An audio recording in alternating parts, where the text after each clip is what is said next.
Trust your emerald heart. Be who you came here to be.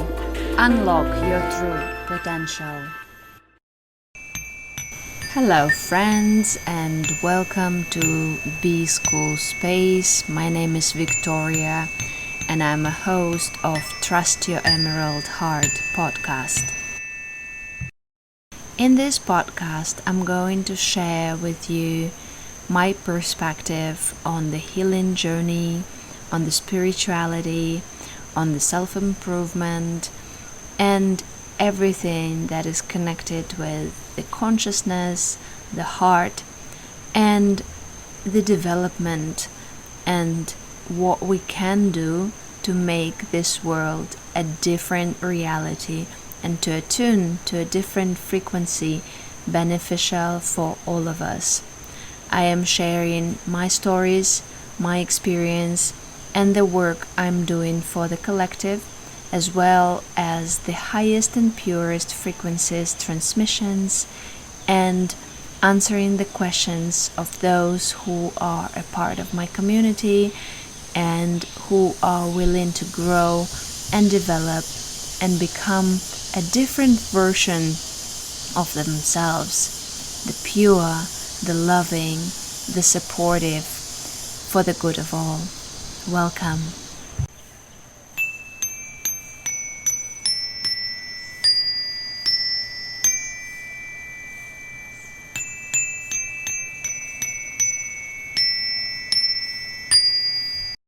Hello, dear ones. This is Victoria, and today I would like to bring up a question of caring for elderly or sick people who are eventually going to pass away, and we already feel that.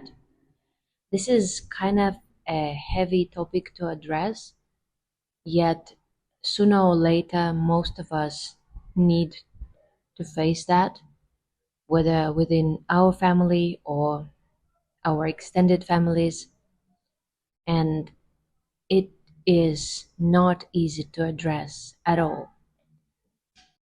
In my experience, I lost several very loved people in my life, and yet with some of them I was not able to be there for their transition.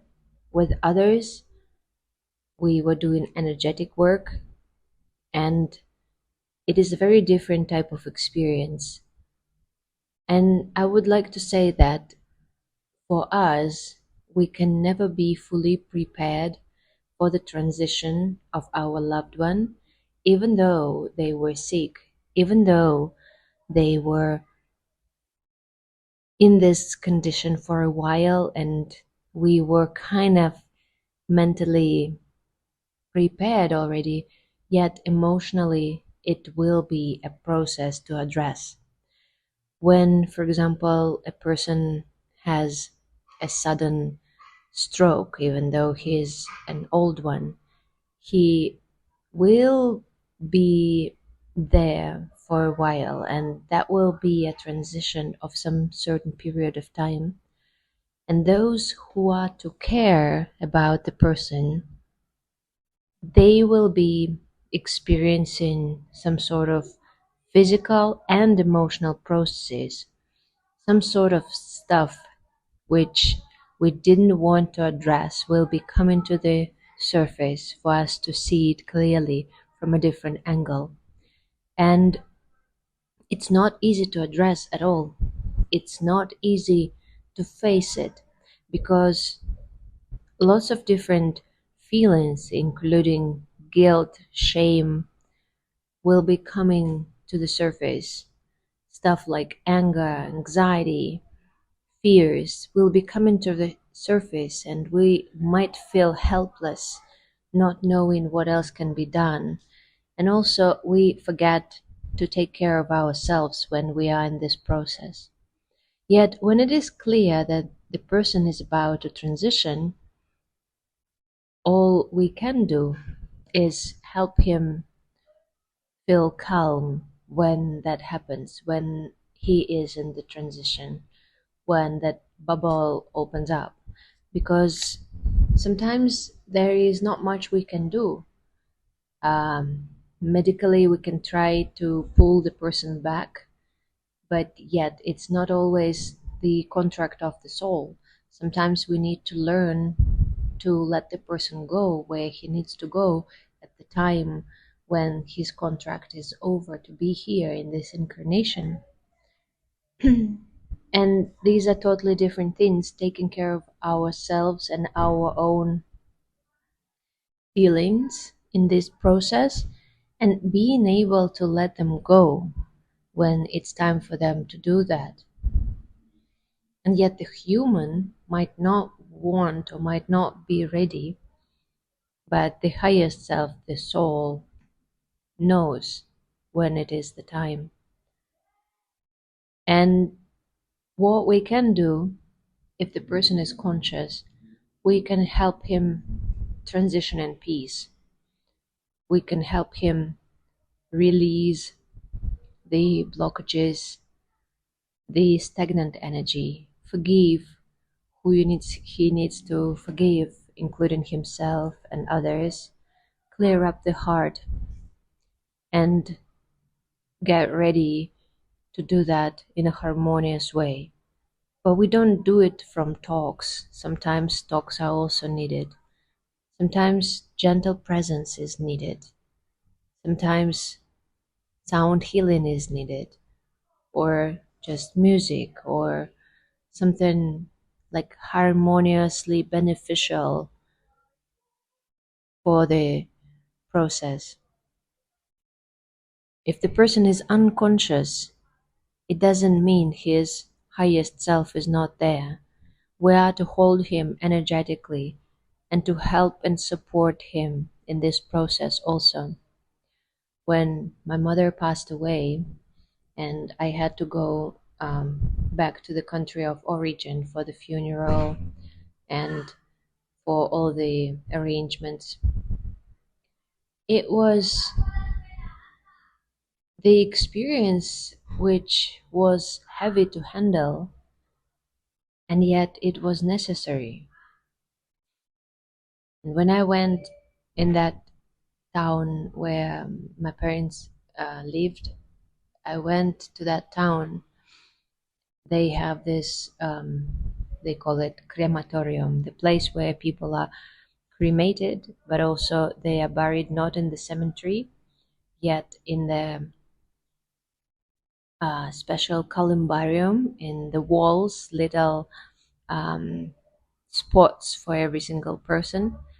And you come there and you notice that the energy is very unsettled, yet also tranquil, silent. And a lot of souls were stuck in there. A lot of, you can call it hungry ghosts, experiences, energies were there.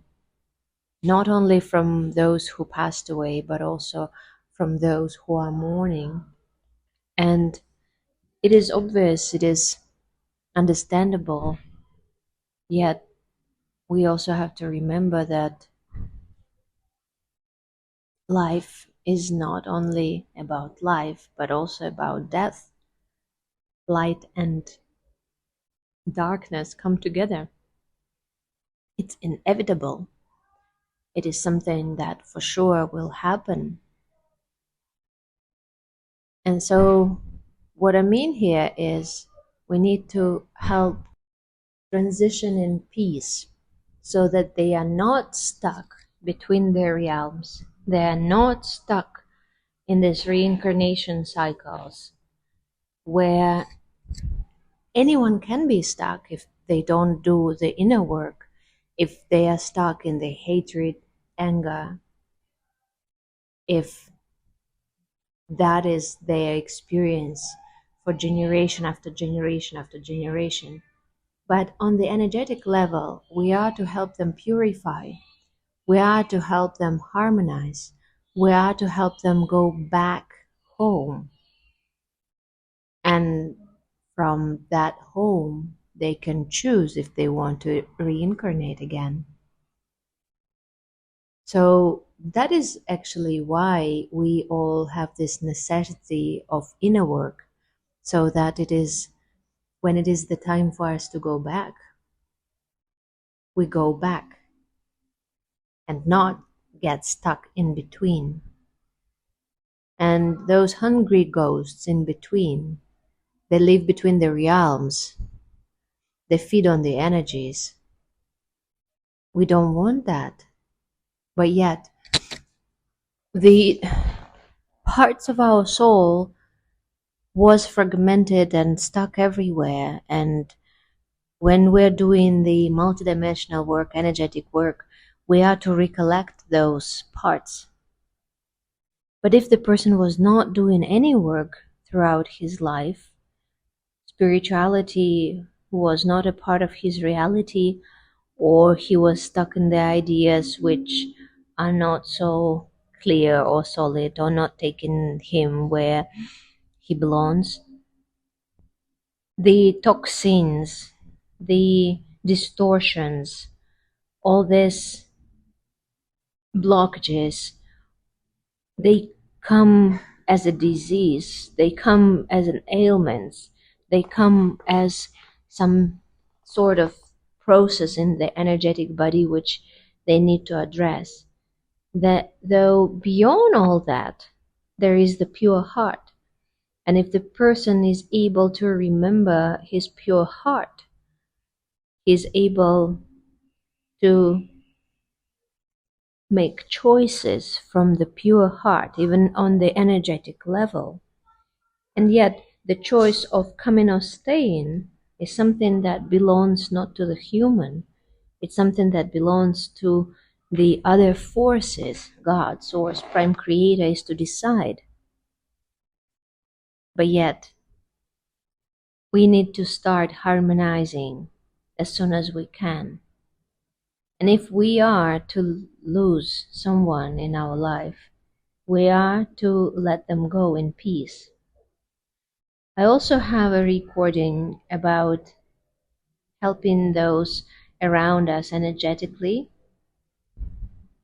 And this is very important, that we need to learn to support others from the place of being solid and from the place of being in the heart.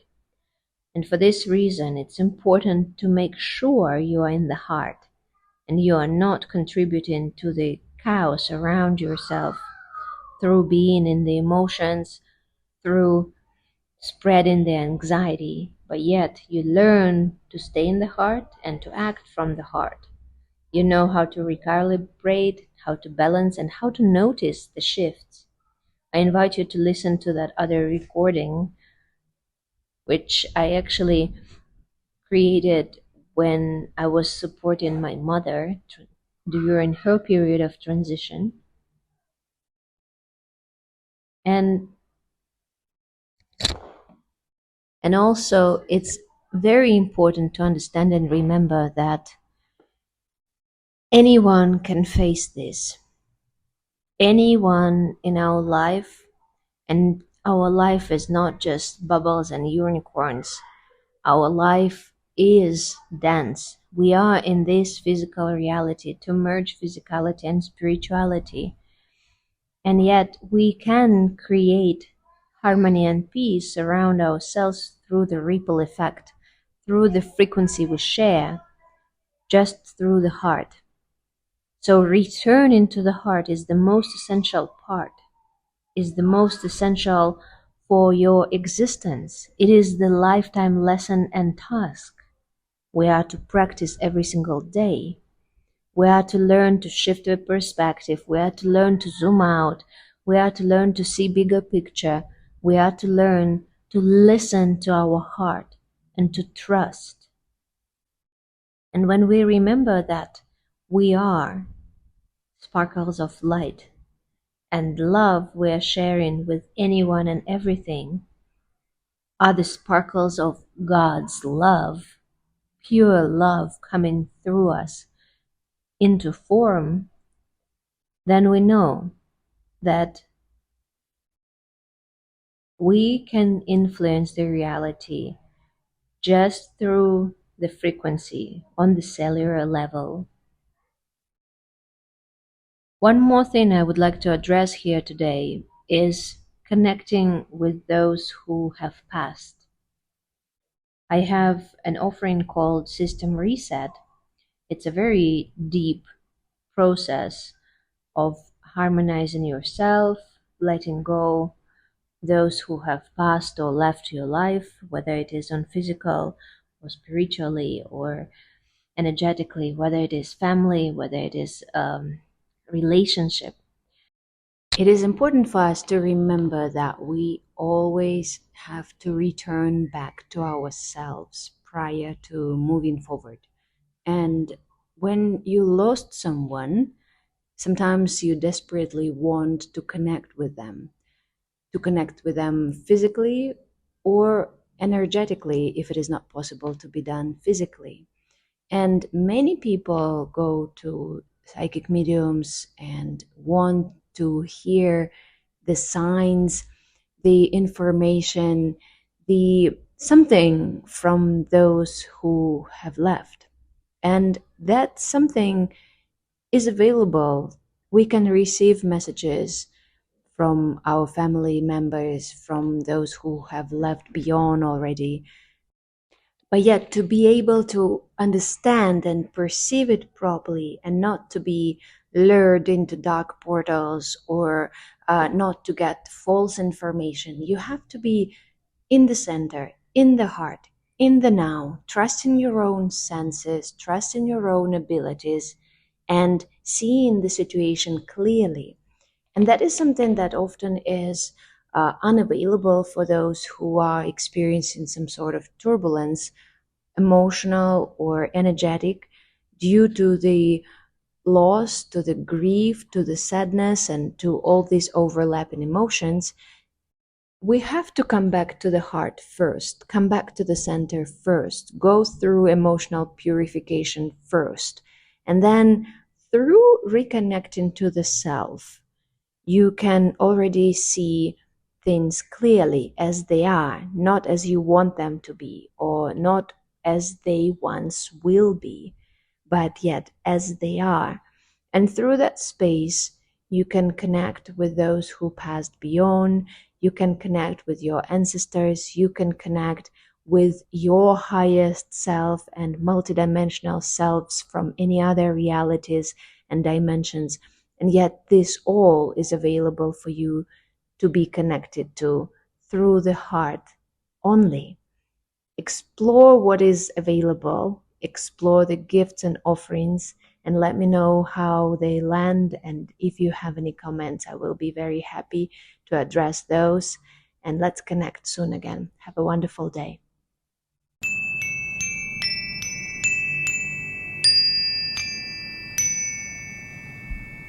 I am inviting you to join Heartspace Sanctuary, which is an amazingly beautiful space for the community, for healing, for growth. It gives you opportunity to address the trauma, the expression, the spiritual questions, and to receive support on the path of growth. Explore the footnotes available and step forward into the beautiful reality we are creating through the heart space. Thank you for being a part of my experience and community, and for your interest to transform your life. My name is Victoria Swardi, B-School Space, and I am here to support you in your spiritual journey. If you found this recording useful, set up a high rating and share with those who might benefit from it as well. I will be happy to talk to you soon again. Subscribe not to miss the publications. I love you, Victoria Swardi.